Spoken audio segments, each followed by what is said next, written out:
नमस्कार दोस्तों, स्वागत है आज हमारी इस वीडियो में।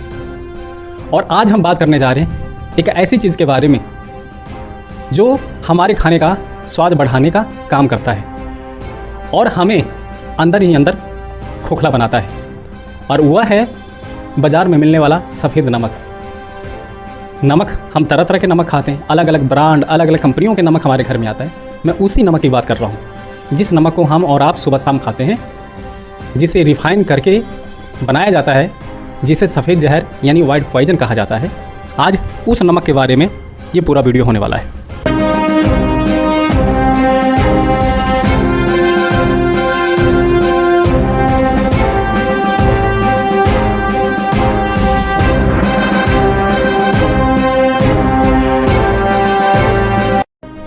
जब ये नमक हम खाते हैं तो कम से कम 50 बीमारी हमारे शरीर को लगाता है, यानी पैदा करता है शरीर के अंदर।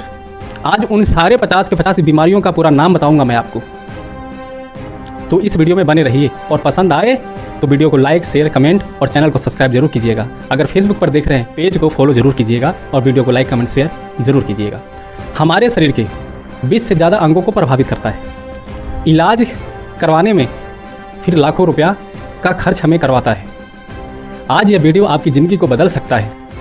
यानी जिस नमक को हम खाते हैं, जो नमक हमारे घरों में आ रहा है, चाहे किसी भी ब्रांड का, पहले सिंगल रिफाइंड होता था, फिर डबल रिफाइंड आया, आज ट्रिपल रिफाइंड आता है। जो रिफाइंड नमक, जो सफ़ेद दाना, जिस नमक का जितना सफ़ेद उतना हमको अच्छा लगता है, उसे साफ़ करने के लिए जो केमिकल मिलाया जाता है वो ब्लीचिंग एजेंट होता है। फिर एंटी कैकिंग एजेंट का इस्तेमाल किया जाता है, और भी केमिकल है जिसके ऊपर आगे मैं आपको बताने वाला हूँ। सफ़ेद नमक को बनाने के लिए मित्रों, नमक को 650 सेल्सियस पर गर्म किया जाता है। इसमें सोडियम हाइपोक्लोराइड ब्लीच भी मिलाया जाता है। एंटी कैकिंग के लिए एल्युमिनियम सिलिकेट भी मिलाया जाता है। जितने भी नमक के अंदर प्राकृतिक खनिज होते हैं, मिनरल्स होते हैं, वो सबको निकाल के बाहर कर दिया जाता है। और अंत में जो नमक हमारे पास बचता है वो सोडियम क्लोराइड बचता है। यह प्रक्रिया नमक को वास्तव में सफ़ेद जहर यानी वाइट पॉइजन बना देता है, यानी बदल देता है। तो सोच के देखिए कि जिस नमक को आज हम और आप बड़े चाव से खाते हैं, वो नमक जहर है कि अमृत है। इस सफ़ेद नमक को खाने से जो 50 बीमारी होता है, मैं अब उन 50 बीमारियों के नाम बताऊंगा। और अगर इन 50 बीमारियों में से कोई भी बीमारी अगर आपको है, तो आपको ये समझने की ज़रूरत है और विचार करने की ज़रूरत है कि मुझे सच में कौन सा नमक खाना चाहिए। तो आइए मैं आज बताता हूँ आपको उन 50 बीमारियों का नाम जो नमक खाने से हमें होता है। पहला है हाई ब्लड प्रेशर, दूसरा है हृदय रोग, तीसरा है किडनी फेलियर, चौथा है स्ट्रोक जो हमारे ब्रेन हेमरेज का कारण बनता है, पाँचवा है ऑस्टियोपोरोसिस जो हड्डियों में कैल्शियम को कम करने का भी कारण बनता है, छठवां है मोटापा, सातवां है पेट का कैंसर, आठवां है एसिडिटी, नौवां है अल्सर, 10वां है गठिया, 11वां है डिहाइड्रेशन, 12वां है थायराइड, 13वां है लिवर सोरोसिस, 14वां है माइग्रेन, 15वां है अनिद्रा यानी जिसे नींद की बीमारी हो, नींद बहुत कम आता हो, उसे अनिद्रा बोलते हैं, 16वां है डायबिटीज़, हिंदी में शुगर बोलते हैं, 17वां है एडिमा, मतलब शरीर में सूजन लाने का भी काम करता है, उसे एडिमा बोलते हैं, बीमारी का नाम एडिमा है, 18वां है आँखों की समस्या, 20वां है अस्थमा, 21वां है लकवा, 22वां अल्जाइमर।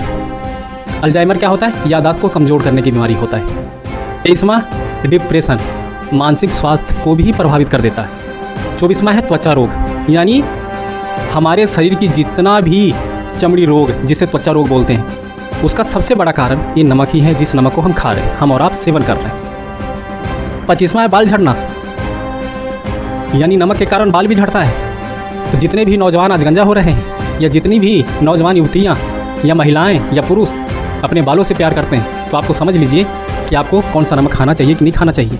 आगे आइए, दांत की समस्या को भी पैदा करता है ये नमक।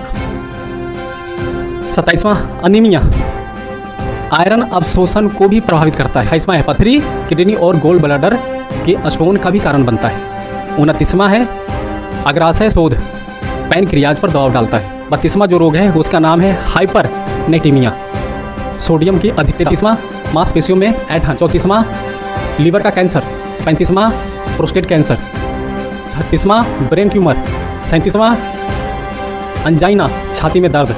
28वां अनियमित धड़कन।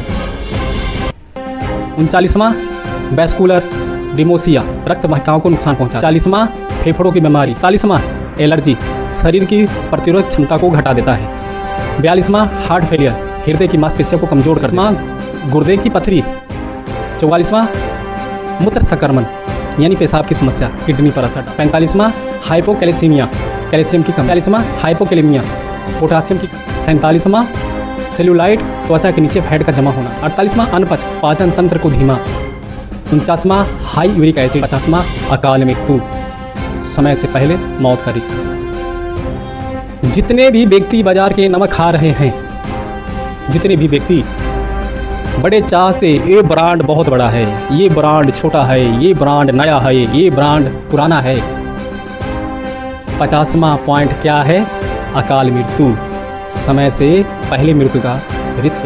तो इसलिए प्यारे साथियों, प्यारे मित्रों, मैं आपकी नज़र को खोलने के लिए जिस नमक को खा रहे ना, उन 50 नमक का पूरा स्ट्रक्चर बताया है। उस नमक को खाने से कौन कौन सी वो 50 बीमारी है जो आपको होता है। WHO की 2023 की रिपोर्ट के अनुसार दुनिया भर में हर साल 2.5 मिलियन लोगों की मौत अत्यधिक नमक के सेवन से होती है। AIIMS के एक शोध में पाया गया कि भारत में 30% हाई ब्लड प्रेशर के मामले अत्यधिक नमक खाने से होते हैं। अमेरिका हार्ट एसोसिएशन ने चेतावनी दी है कि प्रतिदिन 5 ग्राम से अधिक नमक खाना हृदय के लिए बहुत ही खतरनाक हो सकता है। दूर हृदय रोग विशेषज्ञ डॉक्टर M.K. भट्ट का कहना है कि रिफाइंड नमक में मौजूद एल्युमिनियम सिलिकेट दिमाग के लिए जहर है। प्रसिद्ध आयुर्वेदाचार्य डॉक्टर वैद्य बताते हैं कि सेंधा नमक में 84 तरह के मिनरल्स होते हैं, जबकि रिफाइंड नमक में सिर्फ 2। एक सब्सक्राइबर मोहन सिंह ने बताया कि 6 महीने सफ़ेद नमक छोड़ने के बाद उनका BP का मेडिसिन 10 mg से 5 mg हो गया। दिल्ली के 45 वर्षीय राजेश कुमार ने शेयर किया कि सेंधा नमक अपनाने के 3 महीने में उनका जोड़ों का दर्द 80% कम हो गया। भारत सरकार के स्वास्थ्य मंत्रालय के आंकड़े बताते हैं कि देश में 20 करोड़ से ज़्यादा लोग आज BP से पीड़ित। WHO की ग्लोबल हेल्थ रिपोर्ट 2023 के अनुसार नमक कम करने से हर साल 50 लाख लोगों की जान बचाई जा सकती है। कितना? केवल नमक की मात्रा कम कर देने से 50 लाख लोगों की जान बचाई जा सकती है। और अगर इसके विपरीत अगर हम ये रिफाइंड नमक, सफ़ेद नमक, वाइट पॉइजन को छोड़ दें और सेंधा नमक का सेवन करने लगे तो कितने लोगों की ज़िंदगी बचाई जा सकती है? वो लाखों में नहीं, करोड़ों में। मेरे पिताजी को पिछले 10 साल से हाई BP का बीमारी था, यानी डेली उनकी ज़िंदगी, उनकी लाइफ दवाओं से ही शुरू होता था और दवाओं पर ही ख़त्म होता था। यानी दिन की शुरुआत भी दवा और रात की समाप्ति भी दवा से ही होता था। जब मैंने उनको कहा कि इस रिफाइंड नमक को छोड़कर, यानी सफ़ेद नमक को छोड़कर हमें सेंधा नमक का सेवन करना चाहिए, तो सेंधा नमक का उपयोग करने के 3 महीने के अंदर ही उनका 80% BP बिल्कुल ठीक हो गया।